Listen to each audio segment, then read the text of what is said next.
Welcome to Meet the Masters of Insurance webinar series. I'm Lawrence Geller, the founder of ForAdvisorsOnly.com. This is the 23rd of what we expect to be a great many webinars with Canadians who've dedicated their careers to learning the art and science of insurance sales and service. Webinars in this series are now scheduled through the end of this year, and more are being added to the schedule daily. Over the years, I have observed that every successful insurance agent whom I've met has succeeded differently, even if they're in the same field, deal with similar clients, and even if they're related or in business together. This is what makes the sale and servicing of insurance one of the best careers I can imagine. It is possible to become a success in our business with diligence, integrity, and experience. With this webinar series, we intend to prove that any type of person can succeed with time and hard, thoughtful work. Our goal is to create a video record for each of these masters of insurance so that some of their expertise and experience will be available to anyone who'd like to learn from them, whether today or into the future. Today, we have Chris Facey from St. John's, Newfoundland with us.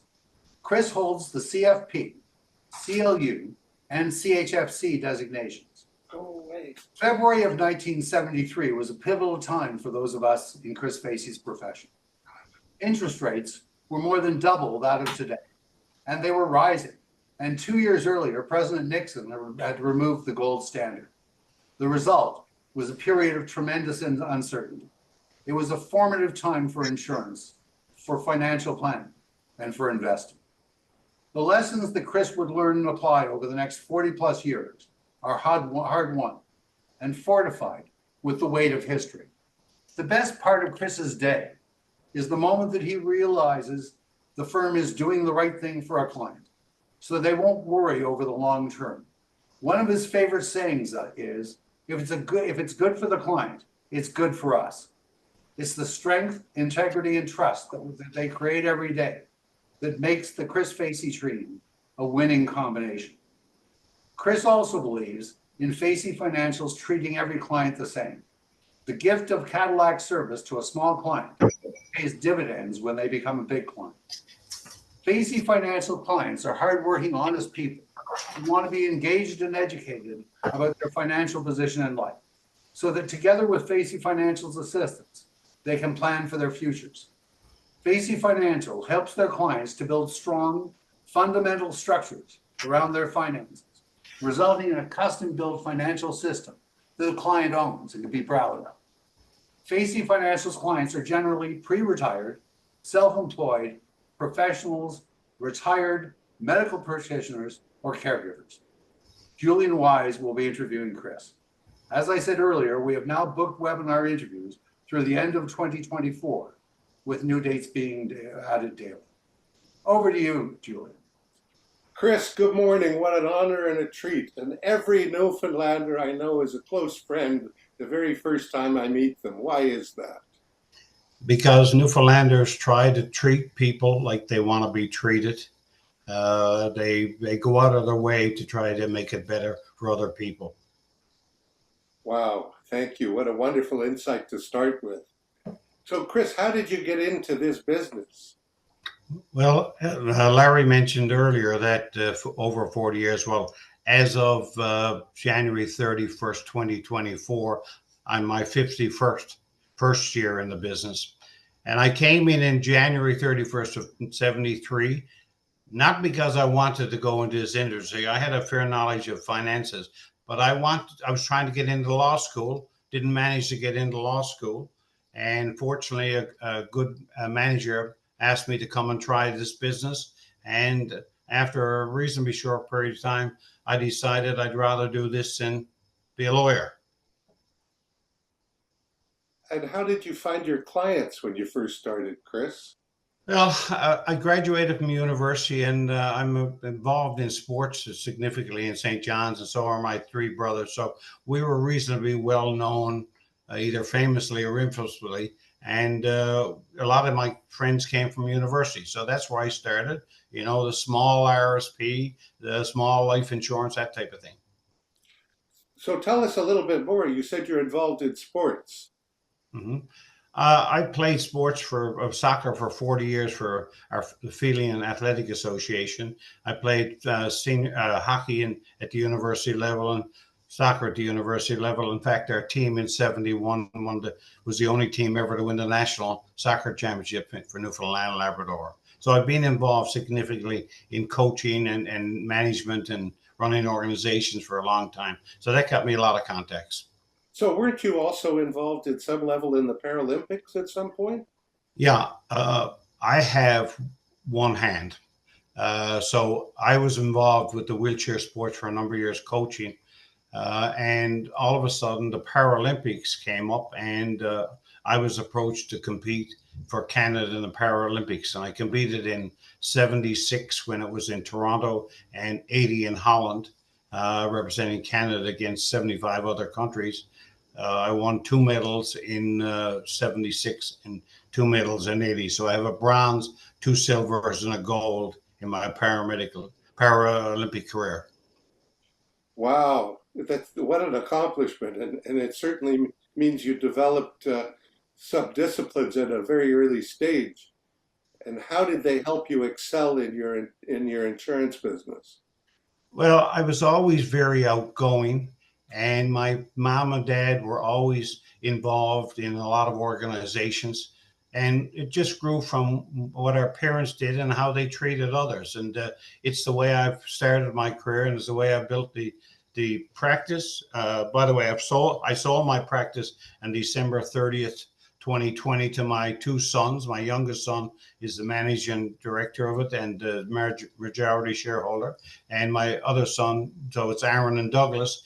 And I come in a couple of days a week to keep busy, to help. And sometimes I guess I'm in the way. What are your unique abilities? What are the things that made you so successful? I think without a doubt, the main thing that made me successful is what our partnership in our firm has been: integrity and the truth. If you lose your integrity, you can never get it back. So I do not understand why people would want to do something that wasn't in the client's best interest, because if it is in the client's best interest, it's in your best interest. You may not get the big sale. I wasn't concerned about getting a big sale. I was concerned about doing the job. And when we started to do the job, people started to bring other business to us and refer business. So as an example, in the last 15 years, we haven't made a cold call. It's been clients bringing clients to us.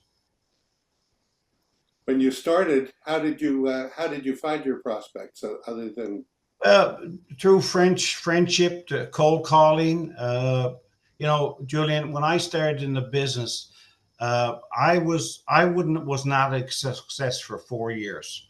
I was struggling just to make ends meet, but I was able to work in a practice where my wife worked as well as a nurse, and we were able to make ends meet. I didn't take any excess draws from the company. I just did my job and got a sale when I got a chance. And then all of a sudden, I started to get more sales and do RSPs and referral to brothers and sisters. So it just grew from doing what I did. I remember a situation at a bank where a young teller was serving an older client, and the manager came up to her and said to her, "Why are you giving him Cadillac service when he doesn't own a Cadillac?" And she said to him, "If I don't give him Cadillac service before he gets one, he won't be dealing with us when he gets one." End of story. Okay, so you treat people the way you want to be treated. Sometimes there's not a sale there, but sometimes if you always give the best advice, if you tell the truth, you don't have to remember what you told a client. And we have never had to repeat that to a client. Our motto is, we need all your information. If you're not prepared to give us all the information to look at you, you should leave now, because we're not going to deal with you. And the analogy I use is, I'm a surgeon. I'm going to operate. Do you want me to cut off the wrong arm?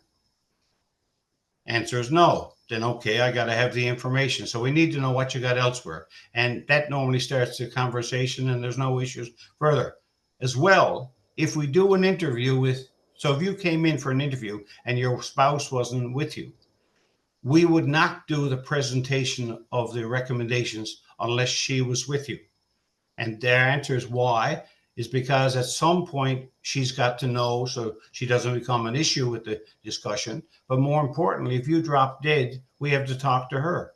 And if she has never met us, we may lose the business. Good for you. So tell me about death claims and how you behave around death claims. I was 15 or 18 years in the business, and my first death claim was a 6-year-old with a brain tumor, my cousin's daughter.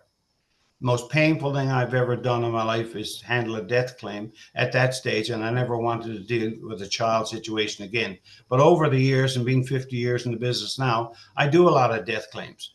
And because we are concerned, when we see a death in the obituaries, and it's one of our clients, immediately we make arrangements to go to the funeral home to meet the clients. And then we just leave them with a note saying, when you're ready, we'll help you get everything straightened out.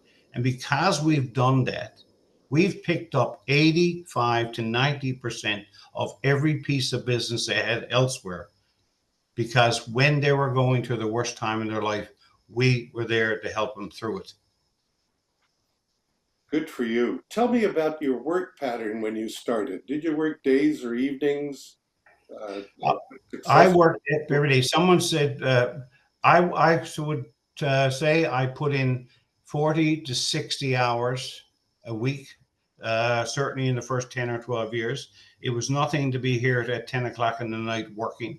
I just had to build it. And when you're trying to build an operation, you have to put in the hours to make it work.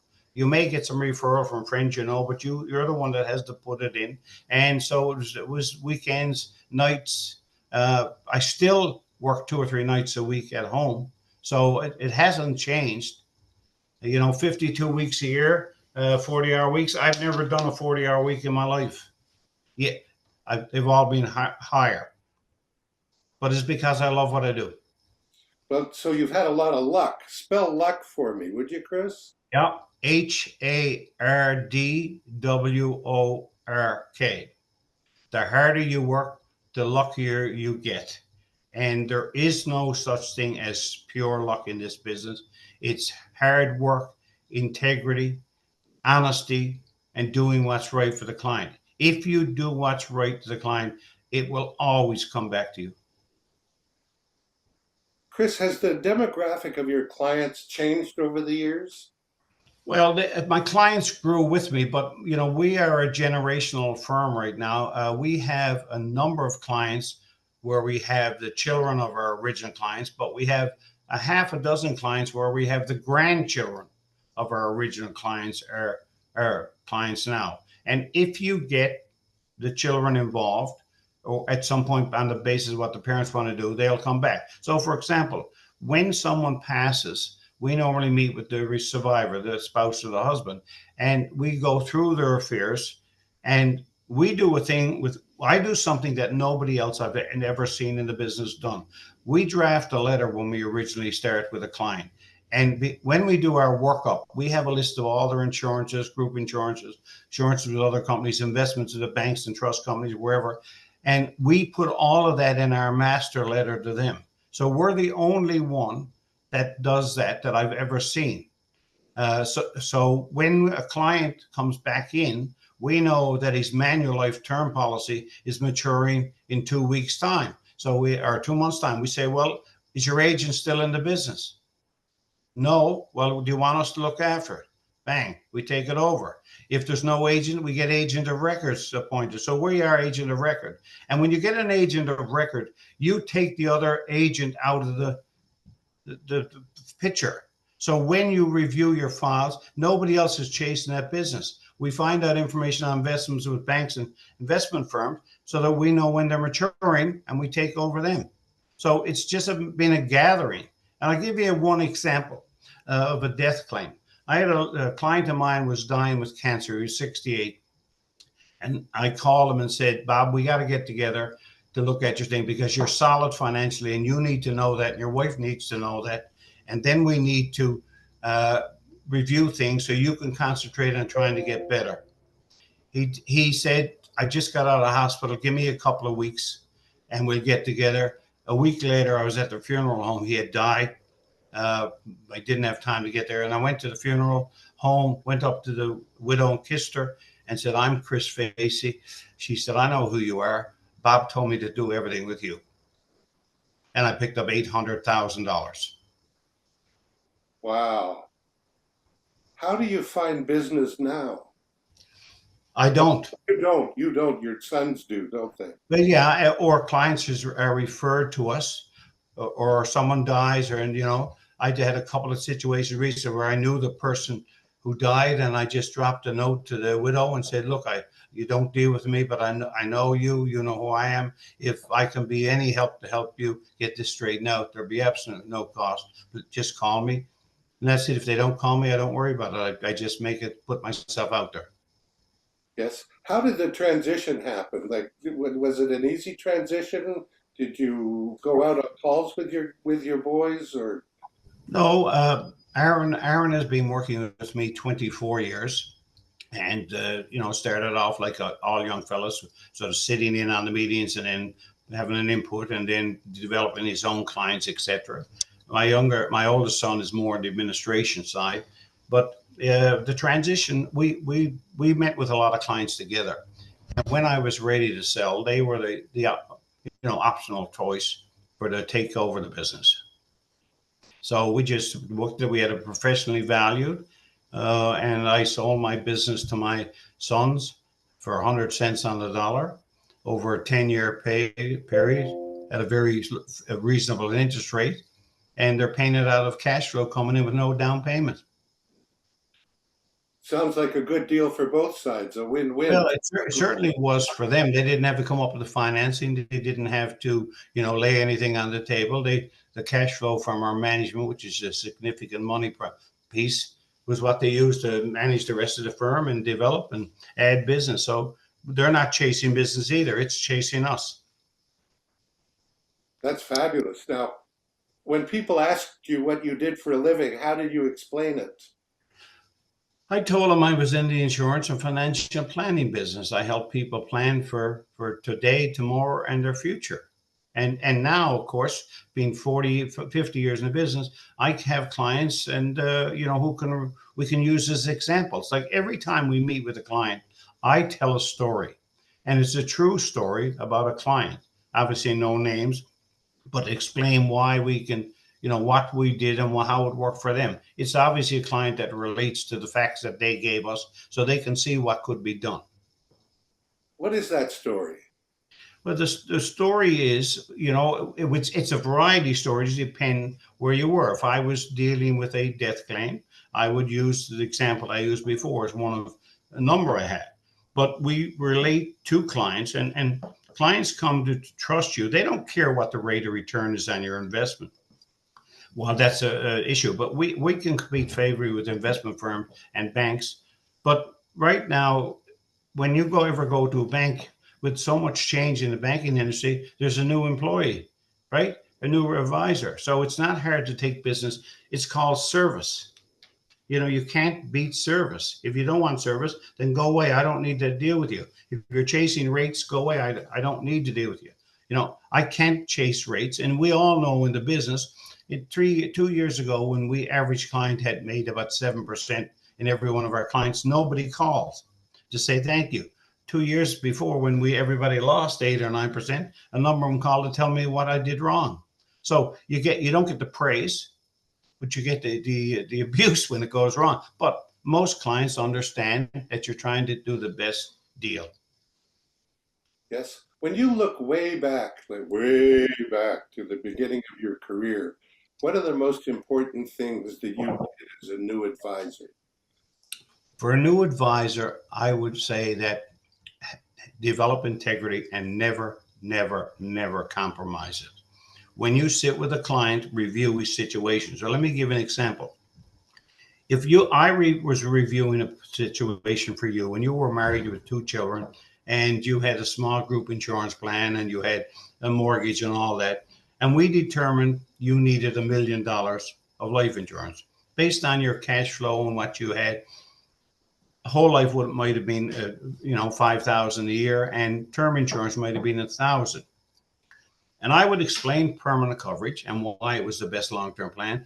But I'd also say you have a problem, $1 million problem if something happens to you, and the best product you can only buy 100,000, right? Because you can't afford that premium. And I will not sell him the whole lot. I will walk away from the sale.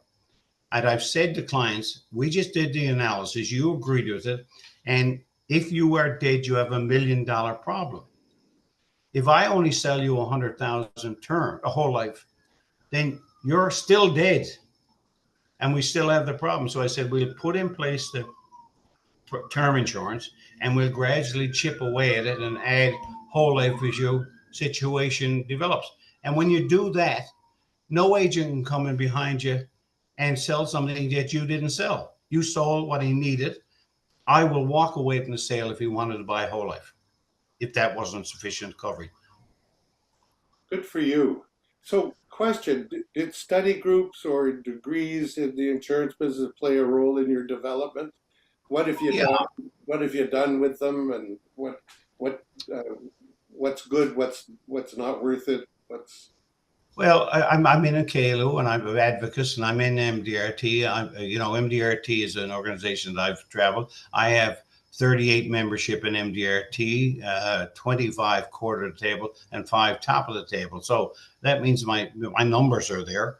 But I've done KLO, and I've done all courses, and then everybody in this business who's any good is prepared to meet with younger agents. I mentor younger agents all the time from any number of companies. If they come to me for help, I will help them. Now, here's one of the things, and I've seen this consistently in this industry, and it's the only one. If a young agent comes to me and asks for my help, I will help them. If the case is big enough and he may want to split it, we'll deal with that at that stage. It's not every time. Sometimes it's just advice. But if I help him, 2 things will happen. He will get better. He will help someone else, and he will never attack my business if he comes up against it because I helped him. So it's you don't have to build a fence around you. You build relationships around you, and that's all this is. Most of my clients are big relations. We're big in our firm in doing things. I'm just going to show you something. This is a booklet. You may not be able to see it, but it just says it's our little business card. And every October 15th, we send out 800. And this is all. Could you hold it up a little higher? Can you see it? No, higher. Higher still. There you go. So every October 15th, we send out a copy. And all it says is we remember. And it goes to 800 clients. Okay? We don't chase it down. We get positive remarks. It's just a little booklet, no comment. It just means that we're here. We remember the people that went up before that looked after this country. So remember Poppy Day when you go out and do it. 800. We take clients out to a luncheon. So if we have charitable auctions, we'll pick up a table and take 6 or 8 clients to that. And we pick up the complete tab. So we've done a lot of things to promote ourselves in the industry. Plus, our house is red, and it's on a corner of a street and an avenue right across from CRA. So a lot of the taxi drivers don't necessarily know it's Facey Financial Planning, but they know it's the red building. So we get a lot of traffic behind. So we don't have to look anymore. It comes looking for us. And it's not just luck. It's called hard work and developing our reputation, which is stellar in the community. Wow, that's interesting. So what critical events have happened in your career that caused you to pause and reevaluate your business, Chris? Well, I guess, when my dad passed, realizing what happened when I have a client dies that, shouldn't have died, or when I have a client die. I did one the other day where the husband died, and we did all the planning and straightening everything out. And after she sent me a note, and when she saw me, she came up and kissed me. She said, "We would not be okay if it wasn't for what you and your firm did." And I said, "Well, I was part of that."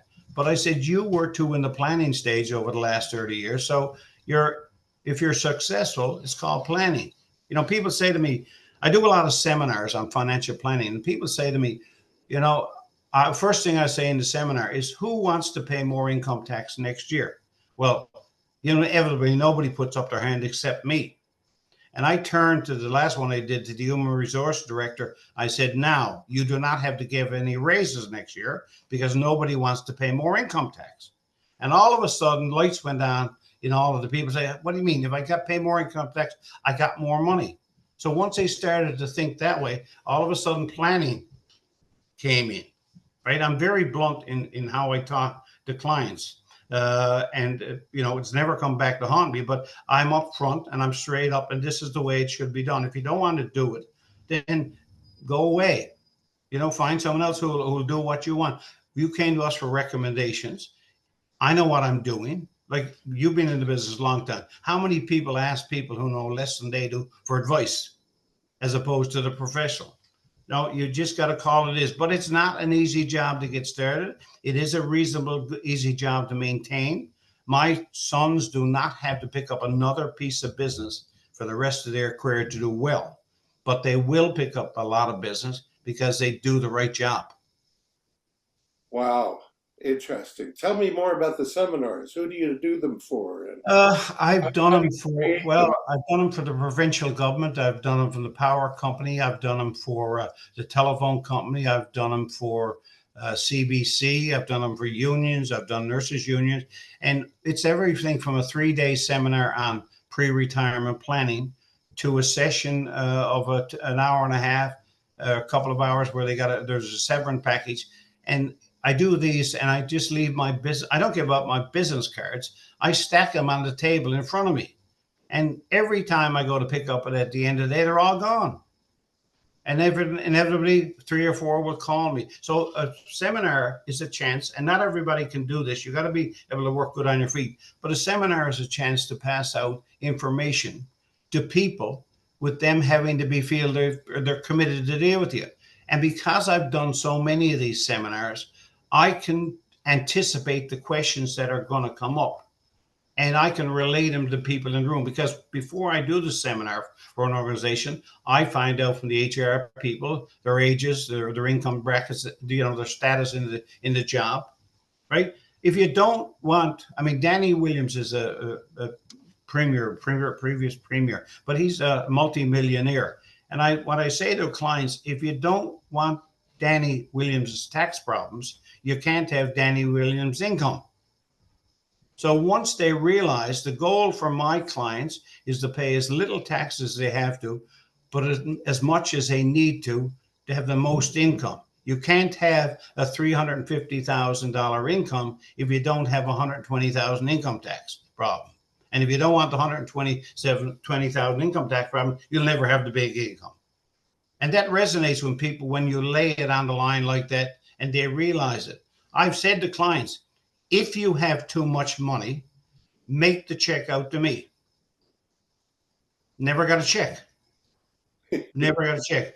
The lady I talked about previously, whose husband died, and before we could get together, we did all our work. And she called me one day after he had passed away and said, another agent was at the door, got a form signed, and I just picked that check up in the mail. It's from Manulife, and it's for $100,000. What do I do with it? I said, turn it over, endorse it to Great West Life, and I'll pick it up. Bang. He walked away from the sale and potential other business. We don't walk away from any sales. And as I said to you, because we do a letter, and I'm more than prepared to share that with anybody who wants to talk about it, but it's a letter that we started to do, and we list every bit of insurance they have, group, wherever, and there are other coverages. If an agent goes out of business, we get an agent of record appointed. But because they have their letter after their spouse dies, which shows all of their policies and investments, it's all on our letterhead. But we don't have half the business up till then. After the death occurs, if they come back to us, we'll get all the business. So, no brainer. I just don't understand why people don't do it. Thank you for that. What are your thoughts on the industry, the profession, and how it's changed over time? We seem to be moving away from agencies There, when I started in the business, I think there was over 120 companies, and now we're down to 10 or 11. The agents who control their own block of business and are interested in servicing the business will be there all the time.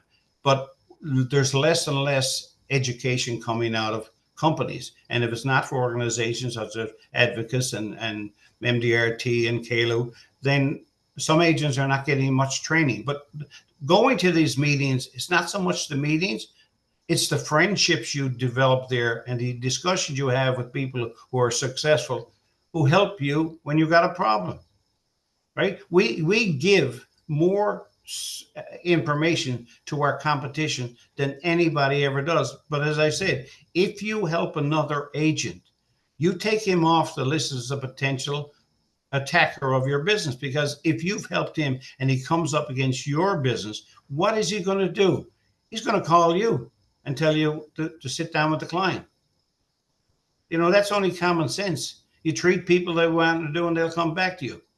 The story about the TV show, if you build it, the Red Sox or the Chicago White Sox, if you build it, they will come.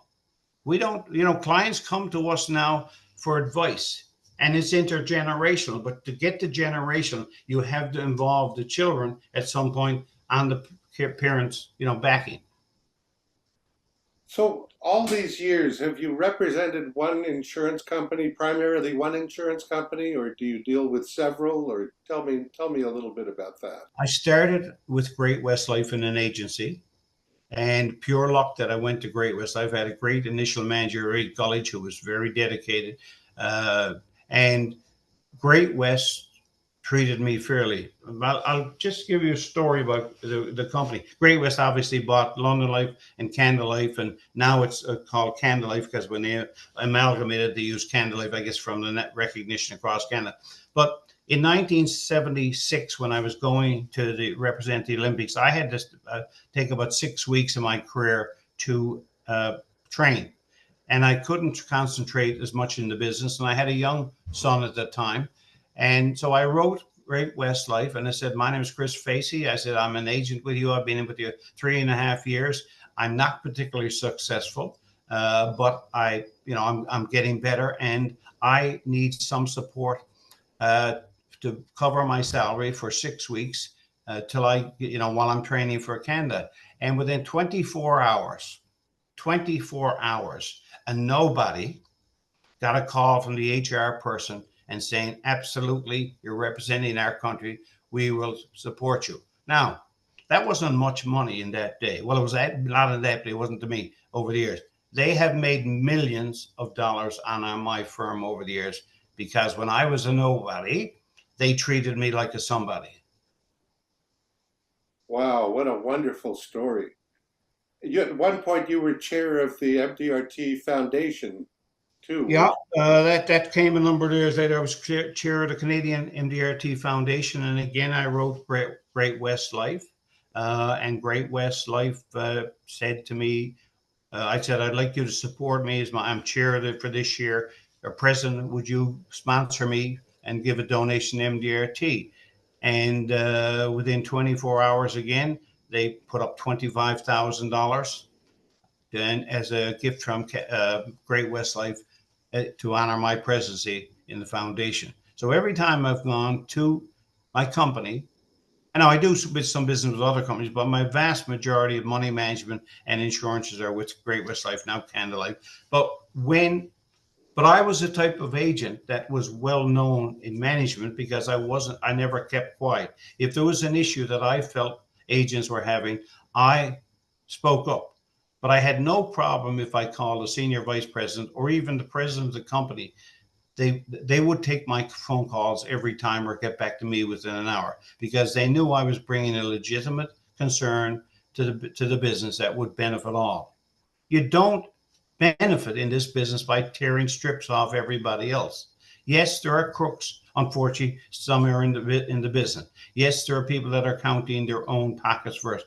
But the minute you start counting your own commission before you count business for the client, then you're in trouble. My statement is 27 pages long.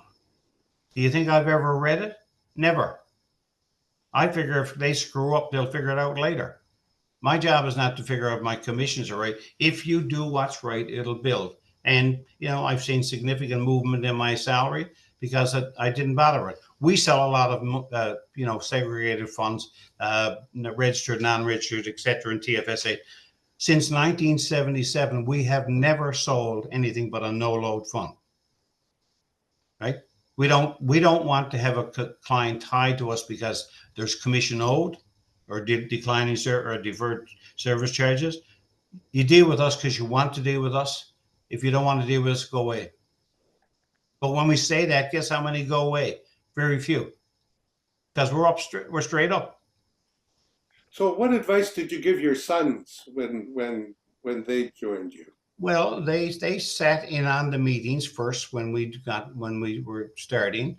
Aaron was with me first. He's my youngest son, but he's a majority shareholder now. And he just listened in. And then after the meeting, he and I would talk. And then, later on in another meeting, he'd put a few words in. And then, he'd have a conversation and the client would address him. So the client was getting known. And then more and more he'd put in. And now most of my clients don't care if I'm there or not, right? Like he's built his own clientele, but he's built a strong trust in our biggest clients. Do you have other children? I have a daughter who's a hairdresser, hairstylist, and she has her own business. So I have 3 children and 7 grandchildren. Oh my goodness gracious! They're expensive. but you have the income to take care of those issues, aren't you? Well, so they say. Yeah. Many clients have said to me, if I had your money, I wouldn't worry about my money. My answer is, if I had as much money as you thought I had, I wouldn't worry either. So, it's not something that we say to clients because, what we do, our success is up to us. But I never hang my success in front of a client to show them up. I did with a lawyer once when he started to brag how much he made, and I told him that's what I pay in income tax. But other than that, that was the only time I pulled that stunt. But no, the deal is here. You're there to do a job. If you do your job right, your clients will come to you. And it doesn't matter. We did seminars, and seminars were only an opening so that people could get competent advice, and then they'd call us back if they wanted to deal with us.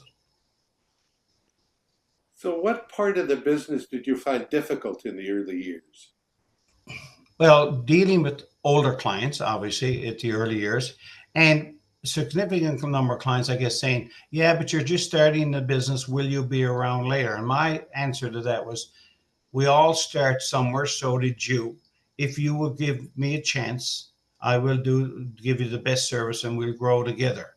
And that got a lot of business for me because they were prepared to deal with me. But, the changeover rate in our business is significant, or certainly was. I don't know if it's quite as bad now. But there's not enough new agents there to service what's out there. The banks are not our competition. The investment firms are not our competition. We're their biggest competition because we don't believe we can do it. As I said, I wasn't a success for the first 4 years, but I became more successful as I grew. You don't make top of the table until you got to make MDRT. And when you make MDRT, you got to do 2.5 times the production to make court of the table. And when you make court, you got to make 2.5 times more to make top. So it's a growing process. You don't become any agent that I've ever seen in this business, Julian, who was successful very early, never made it.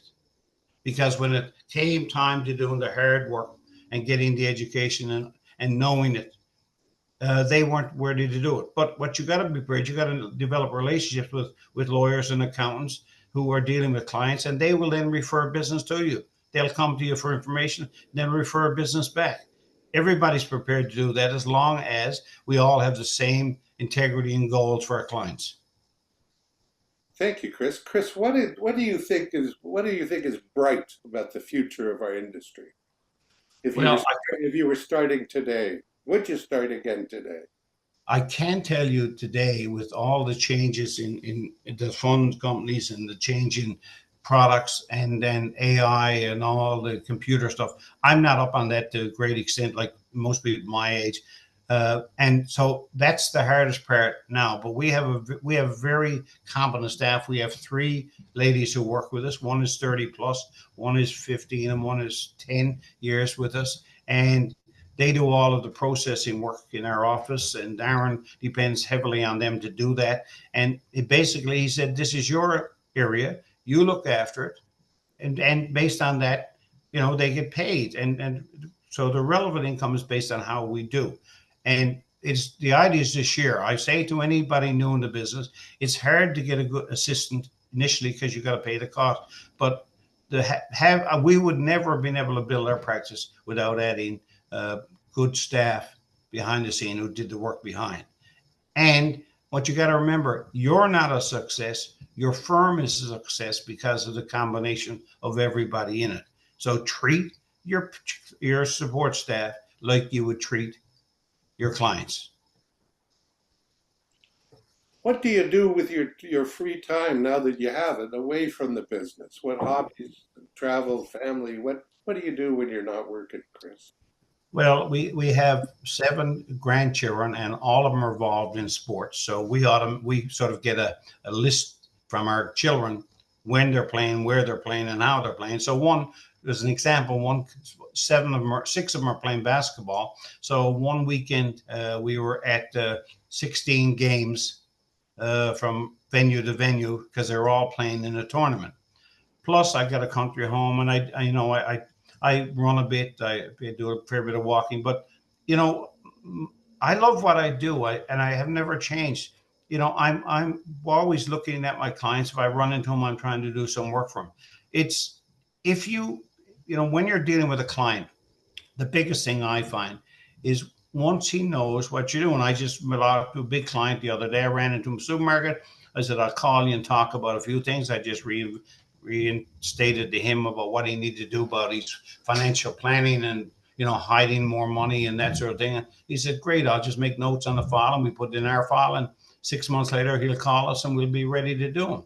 Right? You don't have to get a piece of business every time to do a client. We are the most referable, or one of the most referable firms in the city, because we're known for what we do, that we're known for what we give back to the community. I've sat on the board of Regents of the university. I have $350 donation blood. I sat 2 terms, a 10-year term on the Janeway Foundation, which is a children's hospital, youth organization, 20 years. So we give back to our community in many ways, either through our clients, with our clients, or to our favorite charities. So that doesn't hurt at all either when you're back involved in your community. All my kids are involved in coaching and that within the sports of their children. So it's just there's a lot to do in retirement. I don't know how I ever worked, right? But I don't sit around very often doing nothing. It's involved in business, and it's involved in my charity and my church and whatever. So, if when I die, the amount of money I can put in my coffin will mean nothing. It's the amount of people who are at my funeral because of what I was. And there's a poem called, I think it's Between the Dashes. And it talks about, it's not when you're born or when you died, it's what you did with your time that you're on this earth. You can't take your cash into heaven if that's where you're going. That's not the criteria to get in. It's what you do for others. So helping the person that's not as well off, supporting, handicapped kids or people on welfare or people on the food bank. We do that. I take my grandchildren when I do some of these things to make them aware of how lucky they are that they have 2 parents both working and they're okay. And you need to help these people so you're not one of them. So nothing is different. And thankfully I've taught my kids the same thing. And my 3 brothers, and my sister all do the same thing. Chris, what have you run towards in your career? Pardon? What have you really embraced? I embraced the fact that I am a contributor to my community and to my clients in making life better.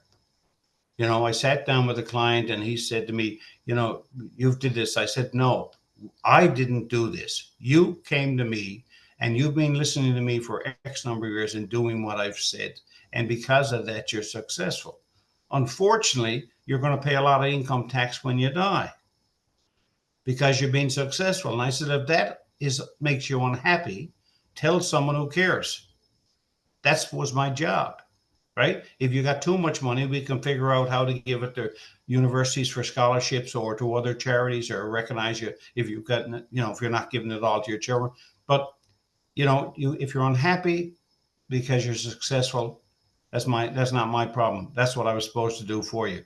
So I try to push giving to my clients, charitable giving, and get involved in the community. It's there's nothing I do that I wouldn't do anyway. Like, I'm not doing anything special with clients. I'm doing the way I want to be treated and the way I think people should be treated. And my parents taught me that, and I would not dishonor them.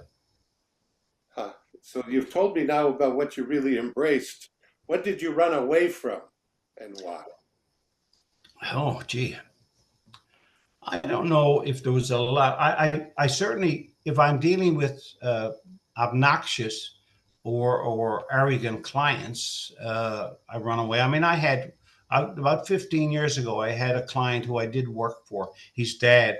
And his dad was one of the most brilliant people I've ever met, because every time I go meet him, he'd have a question to ask me, thinks he could stump me, but he could never stump me.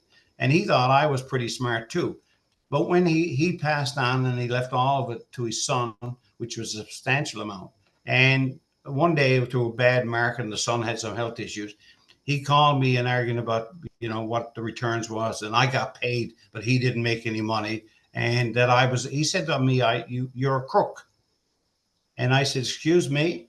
And I said to him, if I could reach through this phone right now, I'd strangle you, because nobody calls me a crook. I have integrity up to my yin yang. So, and I said, by the way, I will be making out transfer forms to move your $800,000 or $900,000 to somebody else, because as of today, based on that statement, our firm does no longer wishes to deal with you. But goodbye. Hung up and had my secretary do up the form, send them out to him, and didn't care. I don't deserve that, and I'm not taking that from anybody. So we just parted company. So I fired a client. It doesn't happen very often, but it does happen, right?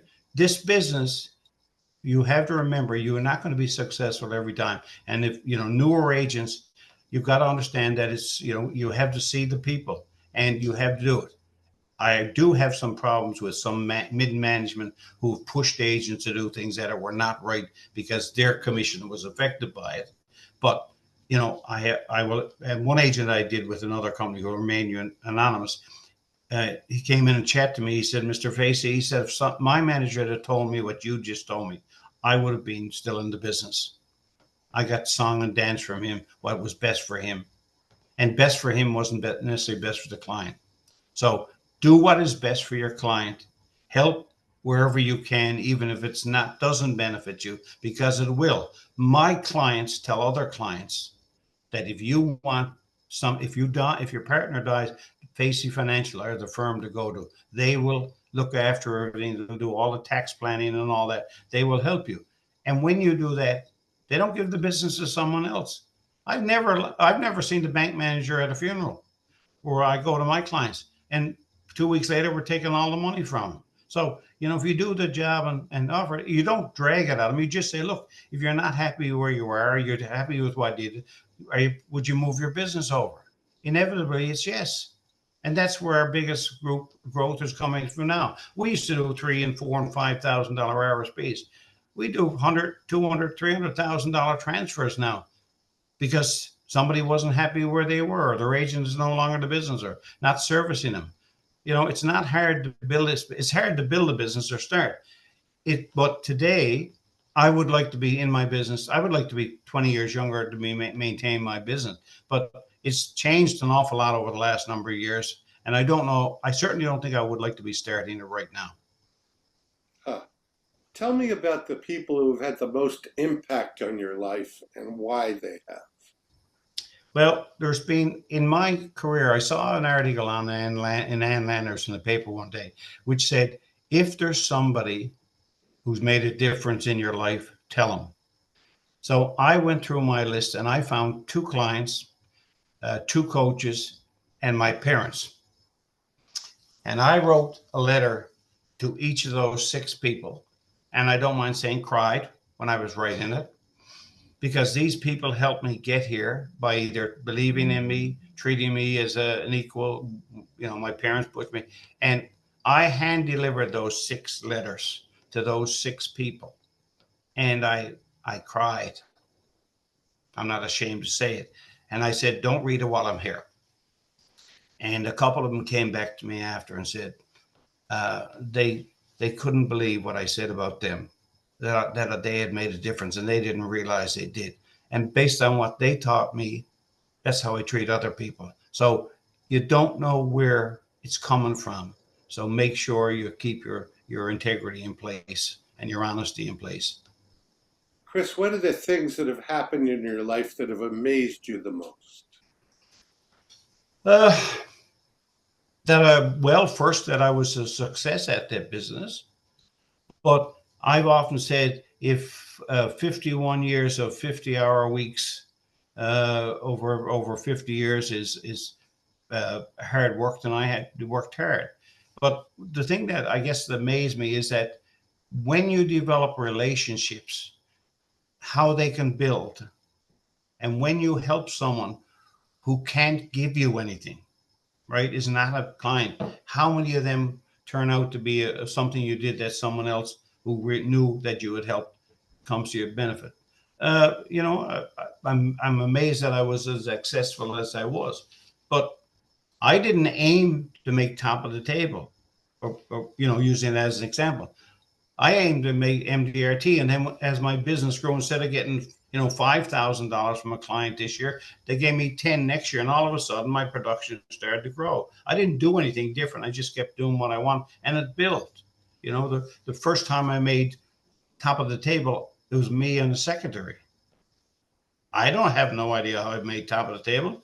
I just went out and went to work, and at the end of the year, the numbers were there. So hard work. There's no substitute for hard work, and developing a relationship with other quality agents in your area who you may have to share business. But if you've got a very successful agent in your area, and they have integrity, and you ask them for help on a large case, they may want to split the case. But if you've got any brains at all, you only have to split the first one. The next one you ask them to split, you do it a little bit less and a little bit less, and all of a sudden you don't need them to split the business. But the giving back is where I enjoy today. I enjoy meeting other agents and sitting with them and trying to help them figure out what's gone wrong and how they can turn it around. My success is not going to be me adding another dollar, although it continues to happen. It's finding another young agent says, or sees me on the street and says, "Thank you, Mr. Facey," or my client who comes up to me at the funeral and said, "I don't know where we'd be without you." I mean, that's the reward. Everything else happens because of that reward. Wow, that's impactful. Oh, what 3 things are still on your bucket list, Chris? For the Leafs to win the Stanley Cup, that may not happen. What impact are you going to have on that? Well, I can't lace up the skates anymore. I'd be as good as some of them are. But no, my bucket list is I'd like to get into my mid 80s. I'd like to have my health and I don't want to live with dementia. I don't want to dilapidating disease. And I want to enjoy my children. And my only concern today is my children are successful, and that my grandchildren, don't have anything go wrong in their lives. I don't want to bury one of my children. I want them to come to my funeral, or I want to be so old when I die that nobody knows who I was. But the reality of this is, I said to my mom once, "When do you stop worrying?" She said, "When you die." Okay. So my concern now is that my children become honest respectful human beings and treat other people or treat people less and not as fortunate and help them get better. If that's what I leave when I leave this world, then I've been a success. The rest don't count. It's not how much money you can put in your coffin. It's how many people come to your funeral or make a comment about you. Chris Facey, what a joyful, joyful time that we've spent together today. Thank you from the bottom of my heart for your time and your love and your sharing of wonderful, wonderful thoughts and feelings. Well, first of all, I got to say to Larry, thank you for asking me to do this. This was a ultimate view for me that you thought enough of me to do this.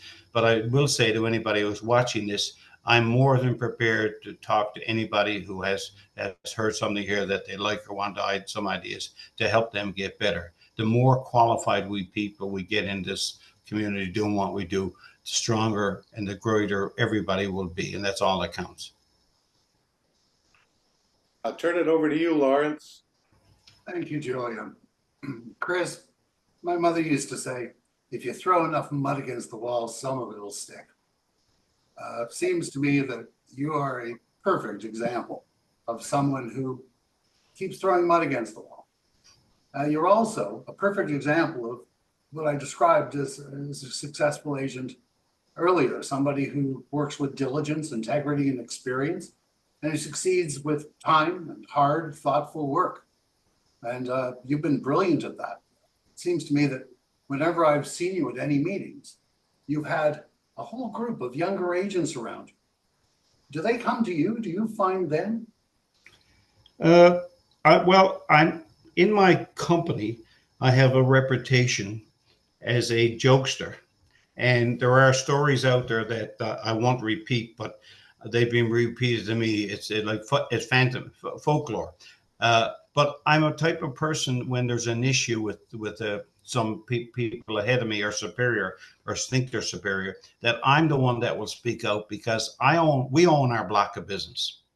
So we are a partnership with Canada Life. We don't work for Canada Life. Some of the new hires may think we do, but we don't. We own a block of business. So we have no desire to move our block, but we're dealing with our clients. So treat us fairly. And a lot of younger agents will come to me because I've been, more outspoken and will speak up to ask my opinion. And they know I will share it because some of the greats before me shared me. As I mentioned to you earlier, when I was at MDRT and John Savage was a big producer in the 80s and 90s from the United States, a fabulous speaker. And one of my friends said, I'm going to lunch with John Savage. Do you want to go? And I said, do you want me to pick up the tab for everybody or am I just invited? And I had a chance to speak to one of the greats. And he could have said to me, why am I bothering with you? He didn't have anything else to prove, but he wanted to improve a lot for everybody. And I bought into that hook, line, and sinker, both from them and from my parents, what they did. So I don't care if I make any more money, but I will. It's the relationship that I developed that count. You've also spent a tremendous amount of time working for the industry, both with associations and independently or with other groups of people. When did you start doing it? How big a part of your career has it been? I guess early in my career, I got it maybe 3 or 4 years into it. I got on the board of the local LUAC. Then I got elected for a national a couple of times. Then I went to the CLU chapter, MDRT. And that's sort of where it just continued to build on committees and that sort of thing. I was always involved. And when we had many congresses, we had the Congress. Well, give you an example. We had a Congress in Newfoundland. And when I had been so vocal on this, that when they showed this pictures of where the next Congress was, they showed my house. And myself and my sons and 2 other agents decided that we were going to have a party. So we put out a general request to everybody, whoever got in the first night could come to our party downtown in a bar. And we picked up the tab for 250 people, food and booze. Kayla, Great West Life had never seen this before in their life, so they came on board and decided to pay half it anyway because we had the party. But we brought the singers in and the hors d'oeuvres, and 2 o'clock in the morning we sent everybody home to get ready for the next morning. But that's who we are. Certainly been a great example to the profession, to the industry, to the people of Newfoundland. And although your clock is an hour and a half fast, it tells me that we've now hit the top of the hour Eastern time. So I'd really like to thank you, Chris. You've been insightful. Well, I'm honored that you thought enough of me to ask me. And thank you, Julian. Again, wonderful questions. Thank you, Chris DeBarzo, for helping us on the technical side. I'd like to say that next week, July the 4th, we will not be having a webinar. We'll pick up the following week, July the, what does that make it, the 11th. And I believe John Hansard at that time will be interviewed by Barry Pascal. Thank you for joining us. We wish you a happy Canada Day. What day is it in St. John's today or on Monday? Yeah, and well, one of the big things in St. John's right now, we brought an unknown soldier back. We had a group going over, and Princess Anne was supposed to be here. So we had, because we were Dominion and a separate country at the time of the war, we sort of fought with the British would be the one that recruited the people. My grandfather actually fought in Beaumont Hamel. Fortunately, he came home, but they just went over and brought back a body of an unknown soldier. They know he's a Newfoundlander. He's lying in state for the next 3 days here. There'll be tremendous people and tremendous emotional situation. And then Monday the 1st, there'll be a state burial at the War Memorial. And then it'll be the War Memorial, probably the biggest parade we've ever had. And Princess Anne was supposed to come, but she fell and got hurt and had a concussion. So they're scrambling to see who may be the important person there at that age. But, country is everything. I mean, when I talk to people from other countries, they have nothing but respect for Canada. And we all should have the same way and treat everybody right so that this becomes a better country. Perfect example of we remember. Yes, absolutely. Thank you, Chris. Okay, all the best. Best to you. Bye.